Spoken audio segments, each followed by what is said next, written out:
सबका बहुत बहुत स्वागत है जॉब मास्टर्स पे। जॉब मास्टर्स में हम लोग जीके की अलग अलग टाइप के टॉपिक्स कर रहे थे, जिसमें से हमने पर्वत किए, नदियां की, उसके बाद पहाड़ किए, और उसी श्रृंखला में एक और कड़ी जोड़ते हैं आज, वो है अरावली माउंटेन्स। एक ऐसा माउंटेन जो बहुत पुराना, शायद एवरेस्ट यानी कि हिमालय से भी बहुत पुराना माउंटेन है, पर्वत है, जिसको हम कहते हैं अरावली। अगर हम अरावली की बात करें तो बहुत ही सुंदर इसके व्यूज हैं, सीनरीज है, ग्रीनरी है। उसमें से एक आपको मैं दिखा रहा हूँ, देखो ये एक अरावली का ही एक व्यू है, कितना सुंदर व्यू है और कितनी हरी भरी ऊंची पहाड़ियां हैं हमारी। बहुत पुराने विश्व के माउंटेन में से एक नाम है इसका।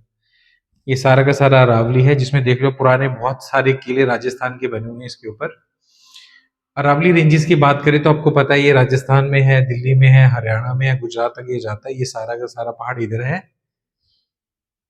एक बार फिर से आपको दिखा दूं, अगर इंडिया की बात करें तो इंडिया में बहुत सारी माउंटेन रेंजेस है, उनमें से एक अरावली है। Vindhyachal, Satpura, Western Ghats, Eastern Ghats, then Himalayan range पूरी की पूरी, गारो, खासी, नागा, ये सारी की सारी अलग अलग पहाड़ियां जो देखने को मिलती है। अरावली जो है आपको यहाँ दिखता है, बिल्कुल देखो दिख रहा है वेस्ट में, यहाँ पर आपको देखने को मिलेगा।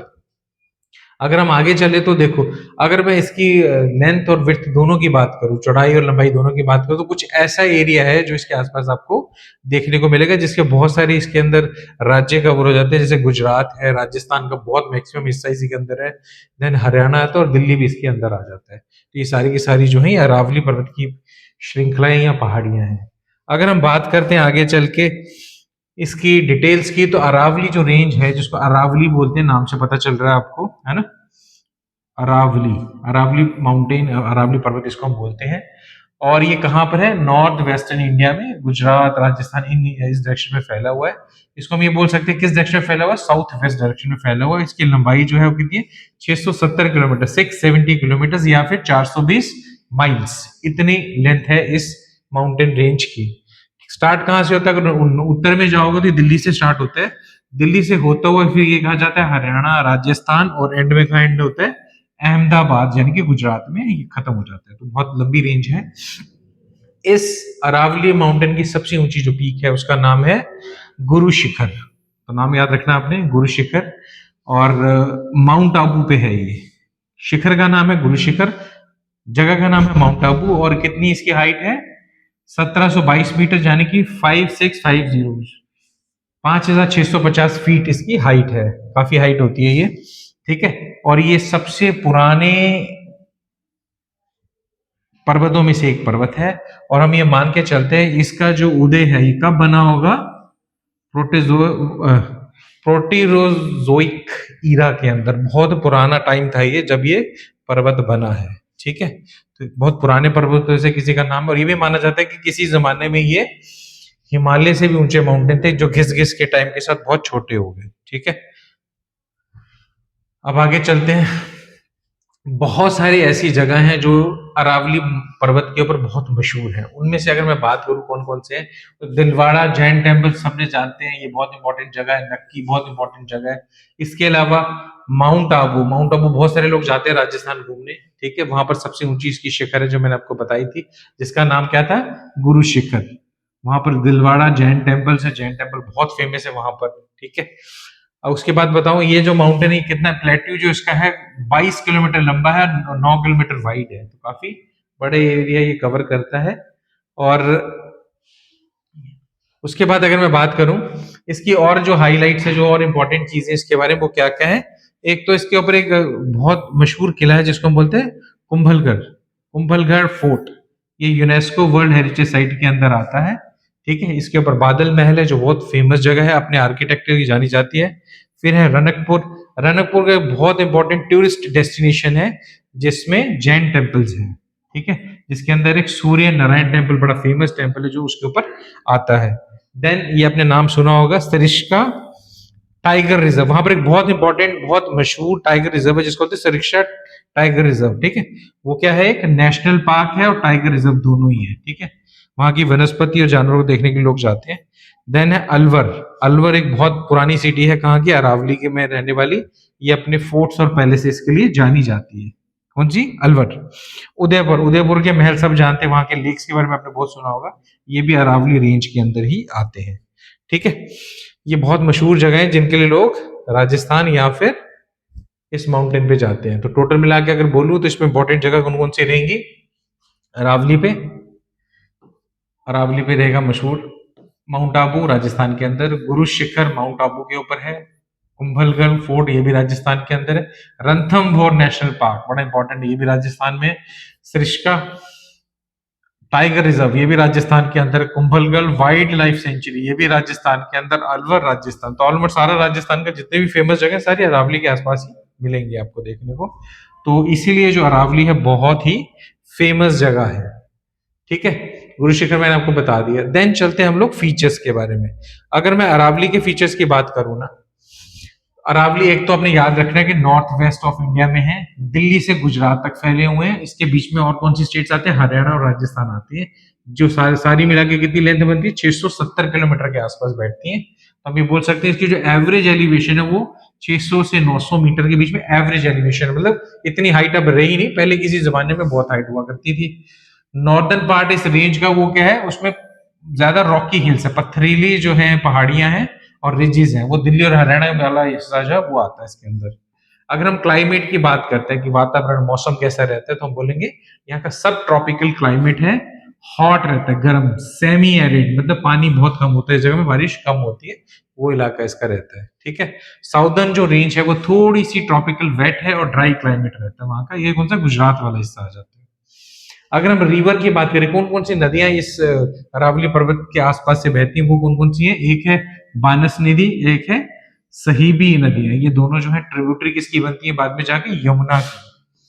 यमुना की दो ट्रिब्यूटरीज हैं, plus Luni river. Luni river आपने सुना होगा, रन ऑफ कच्छ की तरफ जाती है। ठीक है, उसके बाद अगली जो और नदी है उसमें चंबल बड़ी फेमस नदी है, साबरमती, दोहान, सोता और कृष्णावटी, ये बहुत इंपॉर्टेंट नदी हैं जो अरावली के साथ जुड़ी हुई हैं। अगर हम इकोलॉजी की बात करें इसकी, ठीक है, तो अरावली रेंज जो है वो किसके लिए जानी जाती है? अपनी रिच बायोडाइवर्सिटी के लिए जानी जाती है।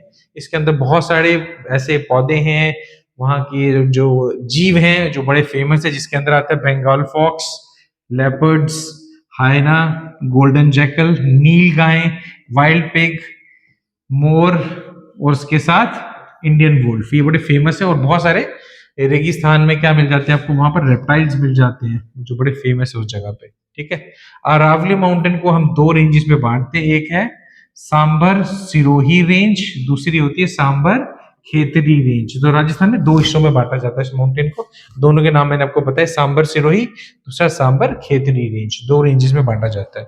हाईएस्ट पीक मैंने आपको बता दी थी, गुरु शिखर रेंज है जिसकी 1722 मीटर हाइट है।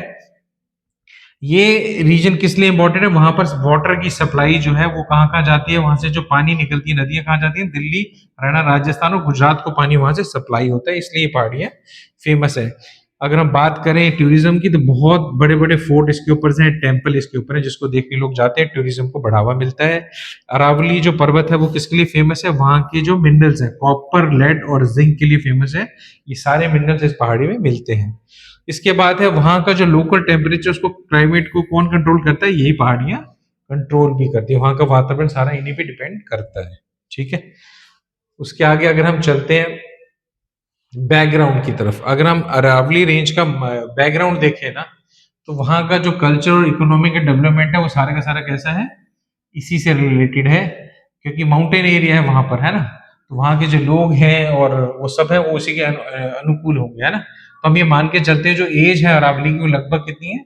670 मिलियन ईयर्स, मतलब बहुत पुरानी है। हिमालयन को न्यू फोल्ड माउंटेन्स बोलते हैं, युवा माउंटेन्स बोलते हैं, इनको बहुत पुराने माउंटेन्स हम बोलते हैं। ठीक है, तो इसने ये लिख के भी दिया आपको, देखो, Aravalli were higher in ancient times but due to many years of weathering, धीरे धीरे उनमें कटाव होता रहा, पर्वत छोटे होते गए, अब रह गई उनकी हाइट कम, लेकिन किसी जमाने में बहुत ऊंचे माउंटेन हुआ करते थे। ठीक है, इसके अलावा इनकी जो स्पिरिचुअल सिग्निफिकेंस है वो भी बहुत है। नेचुरली किस जमाने में बहुत ऊंचे होंगे तो लोग इन पर बिलीव करते होंगे, इसकी नेचुरल ब्यूटी बहुत अच्छी है। स्पेशली दिलवाड़ा जैन टेम्पल किसी जमाने में वहां पर बने थे, तो वो उनका क्या है, क्या दिखाता है? स्पिरिचुअल सिग्निफिकेंस दिखाता है। इसके अलावा अगर हम नेचुरल ब्यूटी और वहां रिजर्व्स की बात करें, तो सरिस्का टाइगर रिजर्व वहां पर है, mount Abu wild life sanctuary वहां पर है, तो वहां पर कंजर्वेशन भी होती है क्योंकि वहां पर ये सारी चीजें हैं। ठीक है, अगर हम आगे चले, सिग्निफिकेंस क्या इंपॉर्टेंस है अरावली की, है ना। तो एक तो वहां पर है, इसको अगर आपने बनाना तो पहले आपका वहां पर जितने भी पेड़ पौधे उनको अगर नहीं काटोगे, उनको रहने दोगे तो बहुत इंपॉर्टेंट है वहां के लिए। जैसे मैंने बताया वहां पानी की सप्लाई इससे आती है, मौसम को भी रेगुलेट यही करते हैं। तो अगर इसको अफेक्ट करोगे तो सारी चीजें अफेक्ट होंगी, ठीक है, ये अपने याद रखना है। उसके बाद है टैकलिंग पोल्यूशन, वहां के एनवायरनमेंट को साफ रखने का काम भी अरावली माउंटेन्स ही करते हैं, ठीक है। इसके अलावा ये जितने भी मैंने मिनरल्स बता दिए, सारे के सारे मिनरल्स भी आपको वहीं मिलते हैं। तो बहुत सारी मायनों से देखो लो तो पूरी इकोलॉजी इस पे डिपेंड करती है। चैलेंजेस क्या है वहां पर, क्या प्रॉब्लम्स क्या है, एक तो है डिफॉरेस्टेशन, है ना, ये मैंने आपको बताया था कि लोग वहां पर पेड़ काट देते हैं, ये मुश्किल है बहुत, पेड़ काटोगे तो माउंटेन पूरे के पूरे इफेक्ट होंगे। इलीगल माइनिंग, माइनिंग होती है वहां पर क्योंकि खनिज है वहां पर। उसके बाद ह्यूमन वाइल्ड लाइफ कन्फ्लिक्ट, तो लोग जो है वो वाइल्ड लाइफ, लोग शिकार बनाते हैं जानवरों का, जिससे कि वहां की जो वाइल्ड लाइफ है वो डिस्टर्ब होती है। अनप्लैंड अर्बनाइजेशन, लोग जंगलों को काट के नई चीजें बना रहे हैं, सिटीज बना रहे हैं, फैक्ट्रीज लगा रहे हैं, उससे सारे का सारा इकोसिस्टम खराब होता है। लॉस ऑफ वाटर रिसोर्सेज, आपको मैंने भी बताया था, दिल्ली हरियाणा हर जगह सप्लाई जो वाटर की कहां से जाती है, अरावली से जो नदियां निकलती है वहीं से जाती है। अगर उसको डिस्टर्ब करोगे तो ये सारी सप्लाई खराब होती है। अनस्टेबल जियोलॉजी, तो जियोलॉजी जितनी भी वहां की जियोलॉजी है वो सारे के सारे उनका बैलेंस खराब हो जाता है। इवन वहां पर ओवर ग्रेजिंग होती है, भेड़ बकरियां वगैरह को लोग चराते हैं, जिससे वहां पर इरोजन बढ़ रहा है सॉइल का, इससे उसके पूरे का पूरा जो क्लाइमेट है वो उसका टेम्परेचर बढ़ रहा है, टेम्परेचर जो है बढ़ रहा है वहां का। तो ये सारे की सारी वो चीजें जिन पे हमें सोचना पड़ेगा।